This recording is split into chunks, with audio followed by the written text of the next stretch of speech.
All right, man. Welcome to the introduction for episode 122. Jason Lindgren is with me today, and the Reverend Todd Drew. Interesting, for those who remember in the last episode, I put out a call for any high-ranking Freemason to come on the show. As many are familiar, I've taken kind of umbrage with the idea of the great work or calling people who are not part of a fraternity profane, these types of ideas. And the Reverend Todd Drew came on and graciously answered all the questions we have. We get into some interesting topics, everything from Lucifer to Satan to archons to Gnostic ideas. Primarily in the first hour, Jason and I ask questions about what it's like to be a Mason, how he started, the things that go on in a lodge. And in the second hour, we get more into Gnosticism. Anyhow, it's a very interesting episode, and I hope you all stick around for the second hour, which we now call the Free Speech Zone. Anyhow, let's jump in with Jason and the Reverend Todd. Cheers. All right, man. Welcome to Crrow777 Radio. This is episode 122. I have Jason Lindgren with me, and we have an interesting guest today, the Reverend Todd Drew, who Jason will introduce in a moment here. Welcome, Jason. Hello, Crow. How goes it? Having a great day, and I think we have a very interesting show that folks should find quite intriguing. Yeah, I would say it's a little off the beaten path to have a Reverend of Gnosticism and a ranking Freemason all in the same guest is an interesting day for me too. But do we have anything for the intro? Just the two shows you did this past week? Okay, yeah, so on the same day, I accidentally booked two shows. I was sitting in front of the mic quite a while that day. I did Sun and Moon Family United, and then I did Iron Realm Media, which is always fun. Do it from time to time. Those links to both those things are posted on my Twitter, which is just Crrow777. I don't communicate using Twitter, so everyone knows. I just announce things like this. Anyhow, anything else for the intro, Jason? I think we're good to go. All right, let's maximize our time. Why don't you go introduce the Reverend Todd Drew? Yes, we have the Reverend Todd Drew with us today. He is a 32nd degree Freemason of the Southern jurisdiction of the Scottish Rite, and he is an ordained minister with the Gnostic Rites. So, Todd, welcome. Thank you, Jason, and thank you, Crow, for having me on. It's such an honor. All right, so let's start with your Freemasonic background. Go ahead and let people know what exactly it means. What does it mean to be a Freemason, and what have you been through as far as the Freemasonic rites? I began my journey in Freemasonry in the mid to late 90s, and shortly after I was raised to the sublime degree of Master Mason, within a year or so, I became a Scottish Rite Mason as well, 32nd degree. And that's essentially how it got started. And just so everyone knows, a Master Mason means you have reached the 3rd degree in your Blue Lodge, which also is your home lodge. And a lot of folks stop right there. The 1st degree, 2nd degree, 3rd degree, they're considered a Master Mason. That's it. A lot of people don't go any further. If someone wishes to continue a Freemasonic journey, they may choose the York Rite or the Scottish Rite, and you chose the Scottish Rite. Or both. Can you do both? I was unaware of that. Absolutely. I've done both. I'm also, I believe, to the 3rd. There's 4 degrees, I believe, in the York Rite, and I went to the 3rd of that as well. Yes, sir, you can do both. Okay. Very interesting. I actually didn't know that. But as far as the Scottish Rite, you got up to the official 32nd, and there is a 33rd that's considered an honorary degree that I believe you have to be specially chosen and then go to Washington, D.C. to the temple there and all that sort of thing. But anyway, even at 32nd degree, you should be fairly familiar with a lot of the inner workings of Freemasonry in general, I would say, right? I would say I have a fair amount of knowledge, yes. All right. So, Crow, do you want to start off asking any questions about Freemasonry? Sure. Just give people an idea one more time. Maybe if we just talk in terms of months or years, how long did it take you to become an entered apprentice to make it up to the 32nd degree?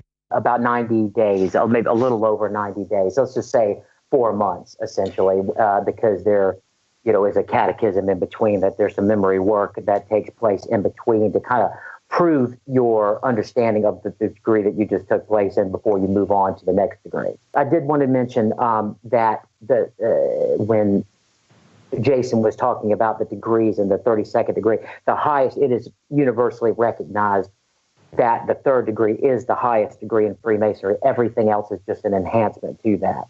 So no matter what direction you go in, the 3rd degree Master Mason is the highest degree attainable in Freemasonry.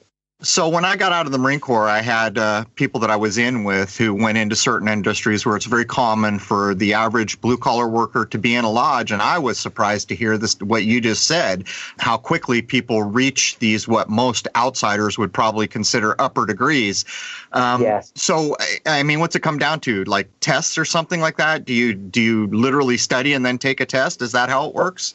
Well, Crow, the thing to remember is, and this is why it seems like when you hear 32nd degree, why it seems so grandiose, is because back in the day, before we had the modern vehicles and things that we use currently for travel, people used to have to travel a good distance in order to get to a lodge or a Scottish rite. So they would not get these degrees all at once. Like now, of course, we got, a Scottish rite right up the street. We got, vehicles that can get us there in 10 minutes. And so it sped things up. But these things, I mean, there were Masons that died at the 14th degree. There were, because they were progressively going through them in a slower manner because of just the sheer technology that was available to them. So that, that's why it seems like a big deal, because it is a big deal, but because we've been able to speed it up over the years. I guess it's a reflection of the modern times, huh? Everything has speeded up with technology, so yeah. That's an interesting description to me. So you are still active as a Freemason and also as a Gnostic Reverend. Very active, yes. Less active in my physical lodge, and much more active in the esoteric world, that what I would consider like my peer group, or people that I'm reaching out to communicate what I personally gained as a result of these initiations that I've gone through. Do you feel like your involvement with Freemasonry is what led you into Gnosticism, or is that a separate thing that happened in your life? I would definitely say, to be frank, as I look back, hindsight being 2020, I've always been Gnostic. I just didn't have the ability to communicate as well as I can now over the years, because I was and still am in a state of seeking. But this provides a language that I believe I can at least somewhat logically communicate to another, where we can walk away with some degree of commonality and understanding. So we actually met because I did a shout out on the last episode that we did, asking for a ranking Freemason to come on and talk about things like the great work. Over the course of the show Jason and I have done, or the shows, we have found time and again where some of the people who seem to not be helping the common man too much are high-ranking Freemasons, which is where we began to kind of question what the great work has become. Having talked to you offline, I think that what you're about to say when I ask you from your point of view, what is the great work, probably what the great work was more intentionally defined as originally. From my point of view, I think the people that are high up in the highest reaches of Freemason leadership, maybe that the great work means something different to them. I don't know if you agree with that, but can you take a shot at describing what you feel the great work is? I think, Crow, your description's fair in the sense that when you say high ranking, right? When you say high ranking, that is an indicator in and of itself that when you say high ranking, it's almost like saying, rather than saying the furthest in, you're saying the furthest out. And so naturally, this, and I'm not speaking for all high ranking Masons, because I know many that are very upstanding individuals that do seek inner work, and practice inner work and teach inner work. So, which is right there back again with the term that you use, the great work. However, if an individual, human beings are where they are, and if they are seeking positions of power and positions of authority, these things, this just simply demonstrates where they are and how deep they are into material identification, if that helps. Well, actually, that's a great description. We've recently touched on natural law quite a bit, and it's the idea of flattering titles, isn't it? And as we move forward towards the second hour and we get over into the Gnostic ideas that you can bring to the table, we're going to find that a lot of almost any spiritual endeavor you can find in this world, it's a similar path. It's about working on yourself. It's just that some some paths that people follow state that as more a reason to be there than others. And as we will probably cover as we get in, there's a lot of ceremony and parading around in a lot of the modern belief systems. But absolutely. To cut back to the chase, can you just quickly define the great work from your point of view? Well, you described one aspect of it. One aspect of it is, the seeking up one individual can take the path of seeking, like you said, grandiose titles, positions of power. To them, this is the great work. That is, and that's not exclusive to Freemasonry. That's in any organization that you have. I don't care if it's the Methodists, if it's the Presbyterians, if it's within Judaism. All of this same dual potentiality for a single concept is always there, and it really comes down to maturation. When an individual has had enough, and when they've had enough, they're willing to look in the mirror, and that is the beginning of the great work. Now, it has always been my understanding that if you wish to join the Freemasons in any way, shape, or form, you have to have a spiritual belief before you would even be accepted to become an entered apprentice. Is that correct? That is correct. You do have to acknowledge some form of higher power than yourself. That is correct. So just to be specific, you don't have to belong to an organized religion, but you do have to acknowledge the existence of some sort of spiritual hierarchy? Yes, I would agree with that. Hierarchy is a tough word for me, but yes, I do acknowledge what you're saying. Well, I'm just curious if you can disclose it. How do they ask you that?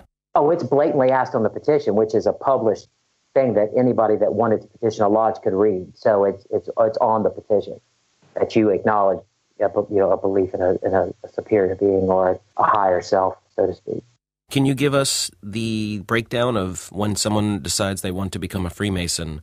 What do you do? If someone wants to be a Freemason, they have to ask. They have to petition a lodge in order to be a member. So in other words, somebody would find an interest. Maybe they had a relative, a close friend, someone that they found some value in, and they discovered that this was something they were involved in, and maybe that they wanted to be involved in it. Maybe they just out of sheer curiosity from negative publicity that they've heard or positive publicity that they've heard. It could be a number of things that would attract an individual to the mysteries of Freemasonry. So the way I understand it is you have to approach them. I've always heard that. Does it have to be any specific individual? When you say petition the lodge, do you have to go speak to the head of the lodge or the worshipful master? Any Master Mason has the potential to distribute a petition to a seeker that seeks the membership of the lodge. And are you brought into the lodge to discuss it with them, or is it just a piece of paper or papers that they bring to you? How does that work? Well, I don't want to get into the specifics of how that process works because that is an internal lodge process. But it's like anything, there's an administrative aspect that takes place once an individual. There's a whole process of vetting that takes place in order to determine, including a voting, on the individual. So it's just like essentially any fraternal order that you're joining, you're going to go through this process. And you need at least two people on your side to vouch for you. Is that correct? Generally, I believe that is what the petition states, is there's two signatures. I'll jump in here. So it sounds like you're not going to find many atheists in a Masonic lodge, but I would like to ask, from your point of view, at the how would I state it? The average membership of a typical lodge, would you estimate that most of those people are blue collar in there, or do you see a different division? I would clearly say the bulk of them are blue collar. That's been my experience. Now, of course, you go to, depending on which region, you could have white collar. Could be a predominantly white collar group. It just depends on the region. I live in a vast majority blue collar town, and that is generally the bulk of the membership. Yeah, Jason and I have spent a lot of time taking umbrage with probably what would be considered the highest reaches or the most the highest in stature of our society that call themselves Freemasons, like a CEO or a banker, where we've been able to show that what they're engaged in terms of commerce and business is really not helpful to the average person in society. But we've pointed out time and again that the average person you ever bump into in a lodge is just your next door neighbor trying to hash out a living like anyone else. Absolutely. Yeah, and I think that's a key critical point. And, you know, in some of the past episodes, like when we did central banking, time and again, we would show a speech by a very high-ranking individual in a central bank, and there they are, you know, stated 33rd degree Freemason. And we began to ask things like, you know, is the average Mason's idea of what the great work is something different than these people who are up at that level? And we came to the conclusion that it must be. But I lost my thread, Jason. There was a thing we wanted to address. Can you recall? Well, when we were getting into the concept of the great work, it sounds to me like the Reverend looks at it very alchemical in the sense that it's inner work, inner transformation. You're trying to advance yourself to a higher spiritual place. But what we have been discussing is that there seems to be a small sect somewhere in the hierarchy of Freemasonry where they might have a little bit more of a devious side to them. Right. It's hard to imagine that I mean, from the average viewpoint, I would estimate that a person who claims to be working on their inner self to the benefit of all humanity would be engaged in things like central banking. But it led into other areas that we could see, like the idea that I think most lay people who have nothing to do with Freemasonry are familiar with the idea that if you're not a Freemason within the circles of Freemasonry, that person would be considered profane. And we began to logically break this down. Well, wait a minute. Since there are so few women in Freemasonry, that would mean almost everyone's mother who is a Freemason is profane. And logically, these things don't work out. Can you address that at all? I'm glad you mentioned the word profane. Frankly, the bulk of the membership, I hesitate to use the word profane, but they are uneducated in these matters. They are, an individual sees what they want to see and they hear what they want to hear. And perception is reality. So they're getting out of it what they want. And this is with anything. We all do this. Everyone does this. We project onto something what we want and then see it as that rather than, because that is like I said, we talked about the maturation process of an individual. And we do childish things in the beginning. And then the hope and the idea is that we grow up to be an adult human being. And so, and put away the childish things. And I'm not talking about the eternal child that's within all of us. I'm talking about childish behavior. And so, so essentially, the people that approach the mysteries of Freemasonry are approaching it from an ignorant, childlike standpoint. And so that's going to be at the beginning and throughout the process, especially if an individual is just totally satisfied with fish fries and mingling with other brothers and participating in degree work and things like that, and they don't take it and digest it, then so that it's just like Catholicism. I mean, Catholicism or any other ism, so to speak, is that you're going to, everybody is at different levels, even though you blanket it with a particular term, just like, you can't distinguish all Catholics as Jesuits. And also you cannot take a blueprinted concept like Freemasonry or Catholicism and then directly associate the follower or the practitioner of that with that as if they are one and the same. That's not the case at all. Now, I think it's safe to say that the majority of folks who are joining a Freemasonic lodge, it's like a good old boys club. It's a social event, and they try to do community work and that sort of thing. But it is my understanding from numerous sources that the first 3 degrees, as you're going through them, you're basically swearing blood oaths to uphold the mysteries of Freemasonry.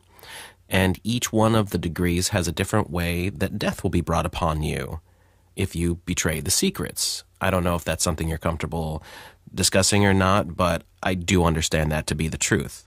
To be honest with you, that is something that is widely available out there on the internet, where you can research what the gist, the logistics of that is. I believe that the purpose of the obligation has a very high purpose, much higher than that is seen from its superficial level. It has a superficial level, and then as the individual contemplates and processes these things, it expands. It's. Let me read you, if I may, I'd like to read you a quote by Carl Jung. I think it might be appropriate to share this. May I share this quote? Oh, absolutely. There is no coming to consciousness without pain. People will do anything, no matter how absurd, in order to avoid facing their own soul. One does not become enlightened by imagining figures of light, but by making the darkness conscious. That's Carl Jung. So dark matters is what jars an individual into consciousness. And that is the crux of it. People, sometimes it takes a jolt to get somebody woke up. And have you been keeping up with the new show called Lodge 49? No, actually, I'm not familiar with that.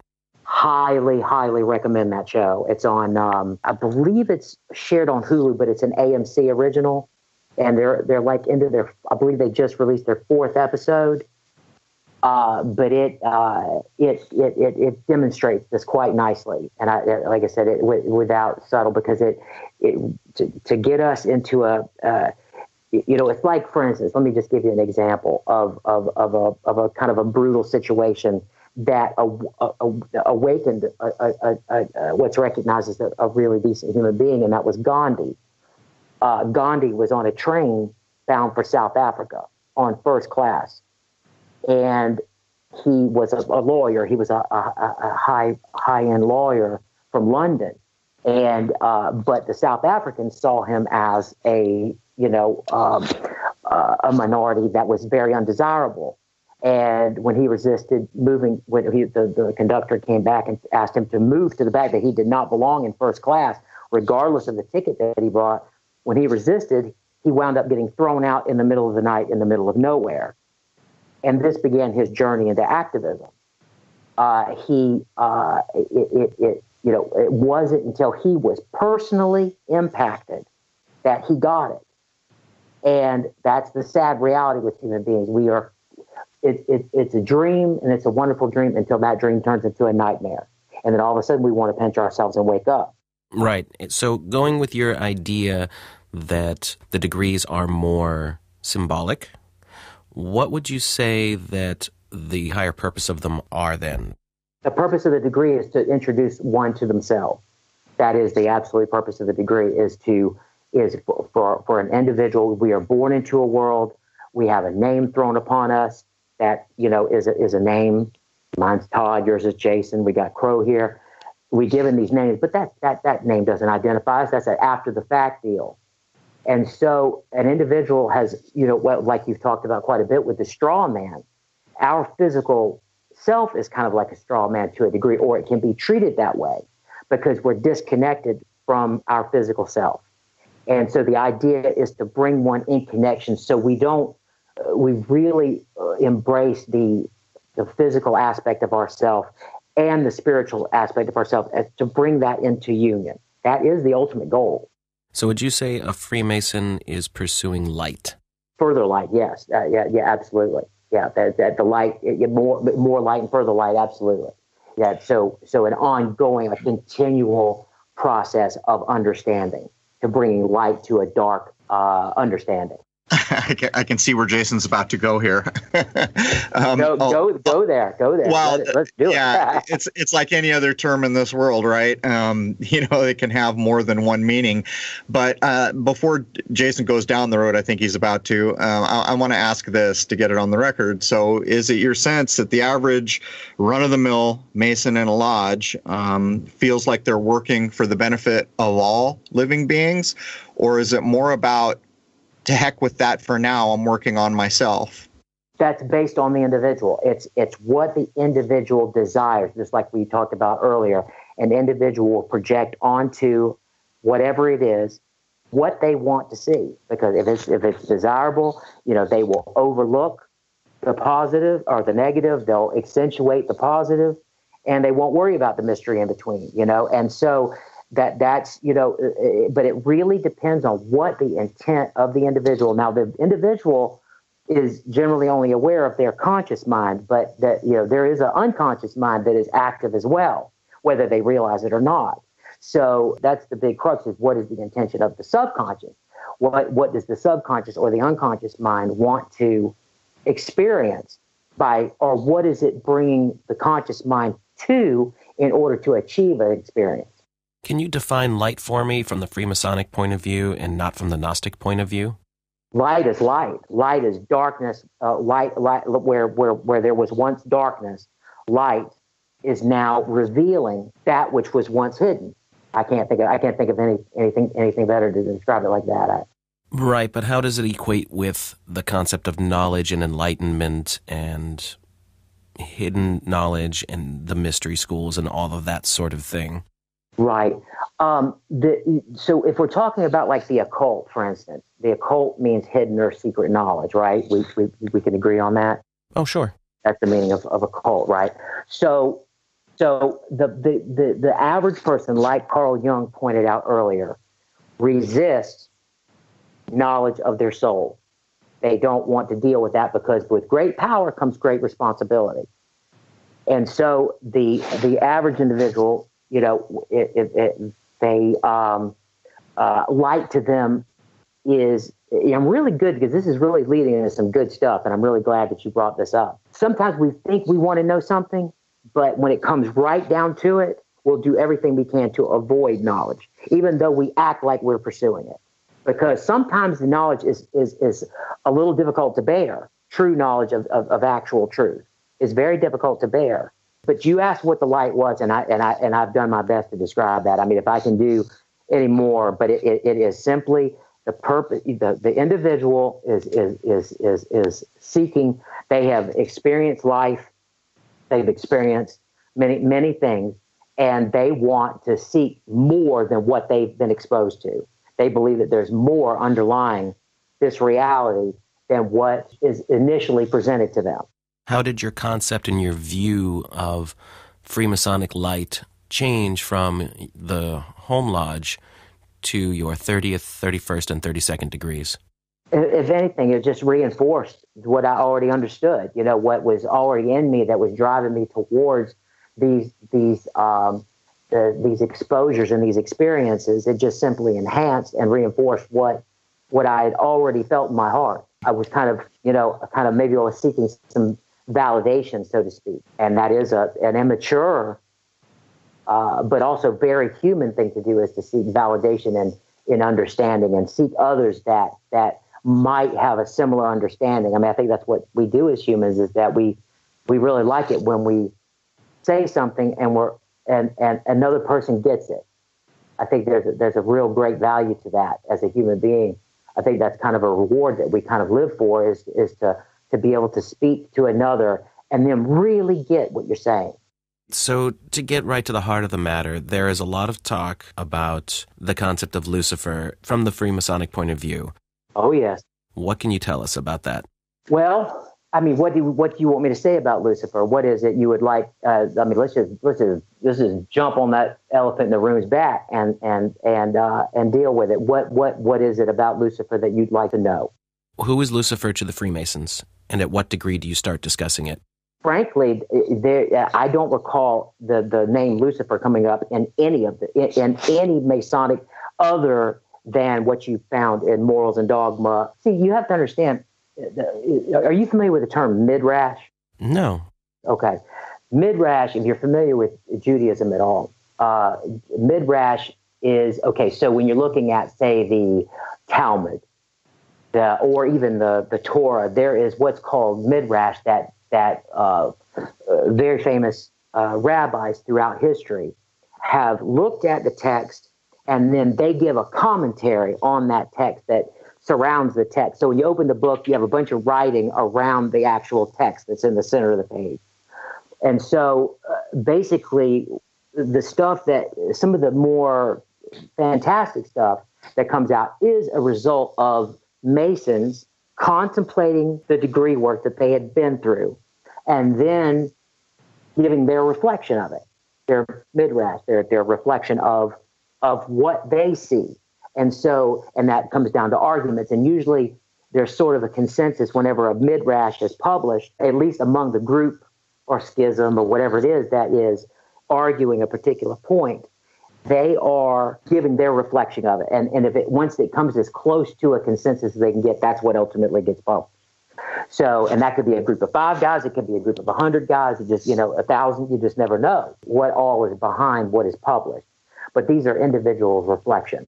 So there is no definition in the last 3 degrees besides the 33rd degree that really brings the concept of light or Lucifer into sharp focus? I personally have not witnessed that. But it wouldn't matter if it was. It would, based on my understanding of what Lucifer is. It wouldn't matter if it did or not. I mean, this is the. Let me read you, if I could, before we just go a little further. I have another little quote, if I may, I'd like to share. It's a quote by Eckhart Tolle. You familiar with him? I've heard the name. Yeah. Yeah. He said a group needs enemies because without enemies, its identity cannot continue to be identified. Look at all the conflict between tribes, nations, and religions. They need their enemies because they provide the sense of separateness on which their collective egoic identity depends. So as long as we see, it's kind of spooky when we hear the word Lucifer, like it's an enemy or something like that. But what did Jesus say about our enemies? He said, love thine enemies, right? Oh, yes. He also said that was the prince of this world. He didn't say not to love him, though. He said, love thine enemies. I don't know. I guess I won't split hairs here, but for me, those are 2 separate concepts. It's stated that basically Satan is the prince of this world, and he does in fact say turn the other cheek. But, we're mixing Old Testament and New Testament. When you earlier talked about Judaism, I think a lot of people listening take umbrage with these things because they've researched things like the Talmud, where it says things like you can take a goy, you can cheat him, you can lie to him, Absolutely. You can do all these things. So on the face of it, that's insulting to a logical mind, to a common sense mind. And when we find these organizations that are built on these foundational principles over and over, Freemasonry references the first 5 books of the Bible, which is the Old Testament, which is the Torah. But to take it further, we even have records these days from people like Sir Paul McCartney, who just posted his memoirs stating openly that the highest reaches of Freemasonry are Luciferian, Satanistic. He claims he's not, and he also claims he's a high-ranking Freemason. But I think these are the really foundational roots Jason is trying to get at here, and I'm wondering if you can address them, because from my point of view, if you have a religious document like the Talmud that says flat out, if you're not one of us, you can be lied to, cheated, you can even be killed in some interpretations of what those things say. And then in other publicly available things saying, well, the lower ranks of this organization, referring to Freemasonry, have no idea that by the time they get to the upper reaches, it's going to be all about Satanism. And I think this is kind of where it was going, and I'll be blunt. Can you address these types of ideas? I appreciate the bluntness. I really do, because I think these are issues that need to be brought out and need to be identified because I think it'd be good for me to give you a description, my understanding, because, see, it's pointless for me to try to describe Freemasonry, but rather what I have come up with as a result of my exposure to Freemasonry. Would you agree? Sure. Okay, so would you like me to give my understanding of what Lucifer is? I think it's all an individual can do is offer up their understanding. So, that's fair game, right? Fair enough. So I'll do that. And I would like to say or offer that Lucifer, if we want to use an illustration, consider the Wizard of Oz, a movie that we've all seen. Okay, there was a point in the movie where Dorothy and the Tin Man and the Cowardly Lion and Toto confronted this big alien being that was, really kind of a despot. He was very, very aggressive, very, just a dictator, tyrant type entity. But it was big and it was scary and it appeared real, right? And then ultimately Toto went and pulled the curtain back. And of course, the Wizard of Oz stated that he don't pay no attention to the man behind the curtain. Now, the audience, the observer watching that, okay, Toto is not Lucifer. The curtain is not Lucifer. Lucifer is that very brief moment when we make the distinction that which we used to believe is now disintegrated, and now what we can clearly ascertain as true knowledge is realized. But there's a point in the mind when we are resisting that knowledge that it truly is a man behind, because part of us wants to believe the fantastic. Part of us wants to, it reinforces our kind of, I don't know if it's natural, but our nature to subordinate ourselves to some external Zeus-like entity, rather than turn it inward and find the true man behind the curtain, which is within us. So it is that moment of light. Lucifer's called the light bringer, right? He brings the light. So essentially, Lucifer, but now here's the thing. Now, if we take the allegory forward and further, we can say, okay. So I appreciate where you were headed in that response. It's almost as if we could sum up what you just said, that Lucifer is both the boogeyman and then the mechanism by which the boogeyman is overcome. That idea I appreciate as an idea, but I think unfortunately for me, it doesn't reflect exactly what we see in the highest reaches of the governing of our world, which I think in fact is reflected in the idea put forth in the Bible that Satan is the prince of this world. That's a heck of a thing to say when you begin to logically break it down. You're being presented with a redeemer who's basically telling you, but the boss of this place is this bad thing. And it's almost like this whole conversation is about children, and let me rephrase that, almost like this whole conversation is like animals who don't know any better and then human beings who have figured it out. And the idea of the prince of this world, or the darkness, or any other label we could put on it, is that division between a lower, what we will call an animal, which was reflected in the idea of the book Dune, when Paul Atreides was told, if you can't prove yourself human, you'll be put to death right now. We're going to tell you that your hand is on fire. There's your demon. There's your boogeyman. It's going to hurt like hell. And every instinct in you is going to be trying to pull your hand out of this box. But we're telling you flat out, if you pull your hand out of this box, we're going to kill you dead, because you're not a human being. Because a human being can logically reason that the pain that you're feeling and the imaginary burning up of your hand is nothing more than illusion. And so in that storyline, Paul Atreides manages to keep his hand in the box, pulls it out, fully expecting to see a burned stump, having lived and being granted the title or the recognition as being a reasoning human being. And I think all these ideas have come together, but unfortunately, to put maybe not such a positive spin on the end of these acceptable ideas, because I find all these ideas acceptable, is that the upper reaches of those in power have in fact succumbed to power, and they are now engaged in things that are not helping anyone overcome any illusion. I completely agree. But the thing of it is that, let me give you another example of Lucifer and the perception of Lucifer from one perspective and from another perspective. Okay, let's take the example of Robin Hood and the Sheriff of Nottingham, okay, and the people that Robin Hood is assisting. To the people, Robin Hood is Christ. He has just not just attempted, but manifested wealth for them to be able to purchase food and clothing and shelter, okay? So to those people, he is Christ. But what is he to the Sheriff of Nottingham? Is he Christ? No, he would be the opposite. Right. He's the devil, right? Okay, so, but no, Christ to the Sheriff of Nottingham is the tax collector, the one that extracts the wealth from the group that Robin Hood was assisting. So, but that tax collector to the people is Satan. You see, so this is it's a matter of perception. Right. And so that's why both Jesus and the devil are referred to as the morning star. Same guy. Well, here's my problem in the modern context. I agree wholeheartedly. It's so well stated what you just pointed out. Point of view is everything, isn't it? But in the modern age, we see people doing very unhelpful things. I mean, truly as unhelpful things as you could ever delineate from my point of view.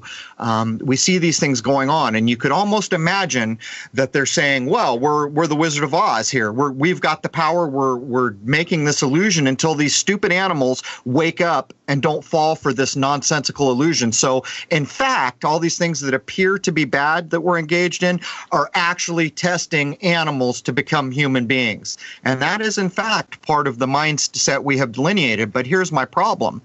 The deck at this point is stacked so heavily against the common living man or woman as to almost be an unwinnable game. And so if we look back to a time, supposedly, maybe let's just randomly say a couple hundred years ago, when people engaged in farming for their food, the deck was not nearly as stacked as where we find it now. When in fact, these very unhelpful people at very high reaches of society, if we'll use that word, are engaged in things that are so unhelpful, they've actually spun a whole illusory existence. And what it comes down to is if we compared ourselves to the person out plowing a field who was in fact living under one kind of illusion, the illusion has gotten so much more all-encompassing. And from my point of view, more unlikely that anyone has a prayer of lifting the corner, ripping the fabric slightly to understand that, hey, wait a minute, man, this is an illusion. And so there's my real problem, because it seems as time goes on and the modern age continues, the chances for an average person to begin to recognize have become so minuscule as to be a one-sided game, to say the least. I hear what you're saying, Crow, and you and I are on the same understanding. I mean, we clearly recognize what it looks like an unsurmountable problem. You know, a problem, like you said, an unwinnable problem. And because you have a society that not only supports but encourages. It's a virtue in this country to be a narcissistic sociopath. That's right. And so, if you're up against that, so elitism is not exclusive to what we perceive as the elite. It's within all of us.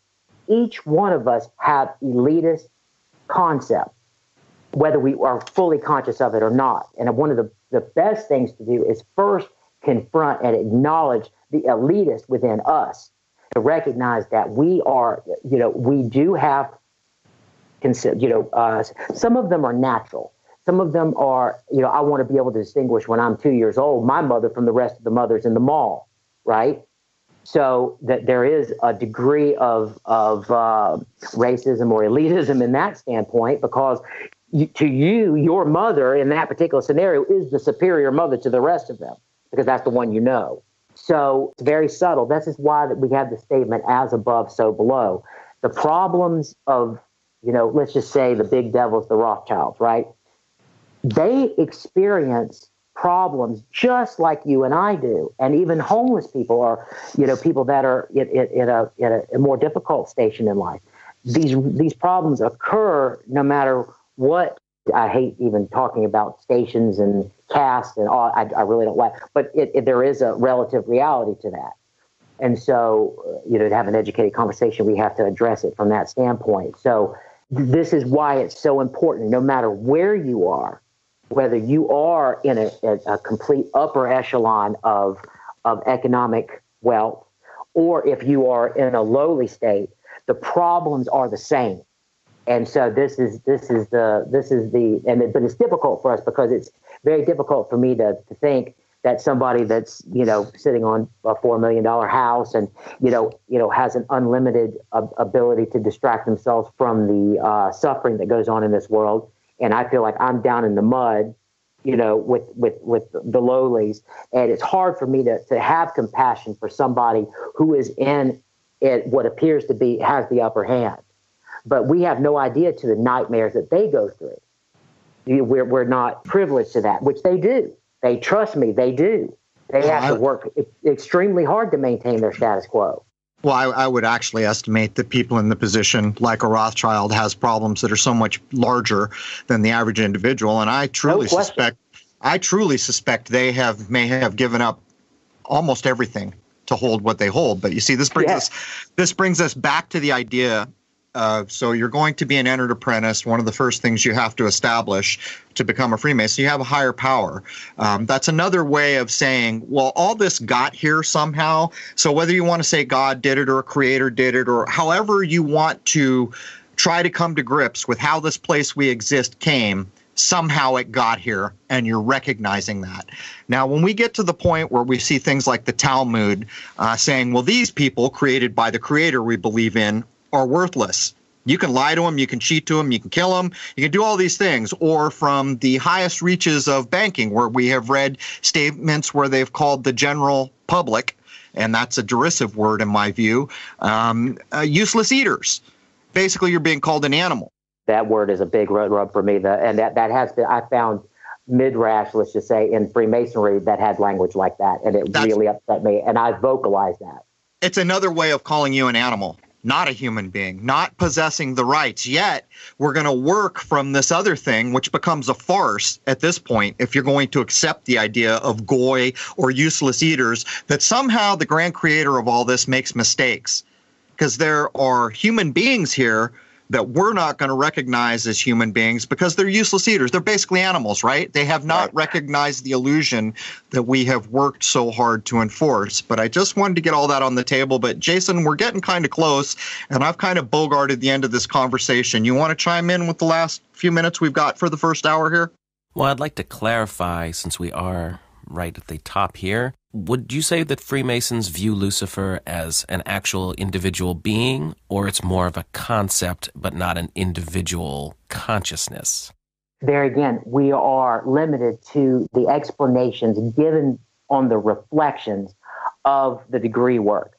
So whenever we're dealing, just understand, morals and dogma is in the entire book is just Albert Pike's reflection of how he views the degrees.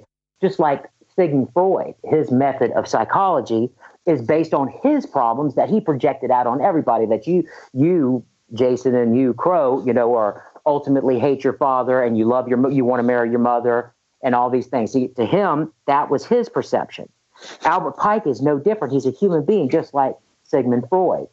And so it's important to understand when we talk about there is no blanket message, unified message that's sent out other than the unity of man and the fatherhood of God. This is, that's the more consistent message in Freemasonry rather than Lucifer. You got to realize that when an individual goes into the mysteries of Freemasonry, they're approaching it from their perspective, their series of life experiences, their expectations of, because they're confronting an unknown, so they're creating fictitious expectations before they step foot in there. And so you've got to strip all of that. So you have to address elephants in the room in order to get people past out of their own head, if that makes sense. I'll chime in here. For me, if you want to look at someone like Albert Pike, I would imagine the average listener probably takes a pretty dim view because of all the things they've seen online about Albert Pike. I leave that to the individual. But when you look at someone who's just an individual who's produced all this text, which has become gospel in some circles, you have to begin logically, if you're a common sense person, asking the question that I learned when I took lifeguard training. When I took lifeguard training, I had one of the best teachers that I've ever had in my life, and he informed everybody there, you're not going to pass if when you jump in that pool and I am faking like I'm drowning, if I can take you down, you will not pass this course. Because to be a lifeguard, first of all, you have to not be drowning and not be drownable. And as we went through this course, this was a pretty compact, buff little black belt guy. And when you jumped into the pool to try to rescue him and he started fighting back, you realized real quick that even though you're a proficient swimmer, someone in a total state of panic could take you down and drown you. And you learn to do things like, okay, I'm trying to rescue this person who's drowning. They're about to drown me. So I grab them by the hair and the neck and I go straight down to the bottom. And they quit struggling real quick because they do not want to go to the bottom. They want, you learn all these lessons, but that brings us back to the idea of people like Pike, right? So was Mr. Pike free of drowning? Was Mr. Pike still drowning in this world like so many of us? And that is a common sense point of view that I try to bring, because the problem becomes, we hear the name Pike, we know all the negative attributes by non-Masons that have been attached to it, we know all the positive attributes by member Masons that have been attached to it, but really, the reality of it exists for the individual. We could sit here and say anything we wanted about Mr. Pike, but the truth is the perception of the individual hearing what we were saying is going to determine what they consider to be acceptable about Mr. Pike. So I will add. And there again, when you're dealing with an average human being, they are going to project onto what they see from their vantage point. And so Albert Pike will be whatever he needs them to be, to either validate their personal belief systems or whatever it is. It's only when you're willing to look through the words, not just at the words, not at the surface level, but through the words. And it's almost like jumping into a dumpster and there's a diamond there somewhere, and you have to go through a lot of garbage sometimes to find that diamond. I'm with you, man. But hey, I'll tell you what, we've pushed it right up to the edge. We need to bring the first hour to a close. For everyone listening, we're going to get hard into Gnosticism and cross-reference the things we've been bringing up. And I think this is a good conversation. And I think one of the key things to remember is point of view makes up a lot of this world. But anyhow, that does bring hour one of episode 122 to a close. Upon the posting of this episode, there will be 122 free hours of content at Crrow777radio.com that does not need a login. If you'd like to become a member for the price of a cup of coffee, you can join us and support free speech, which is so critically important in these times of censorship. There it is, man. I hope to see you all over at Crrow777radio.com for the second hour. Cheers.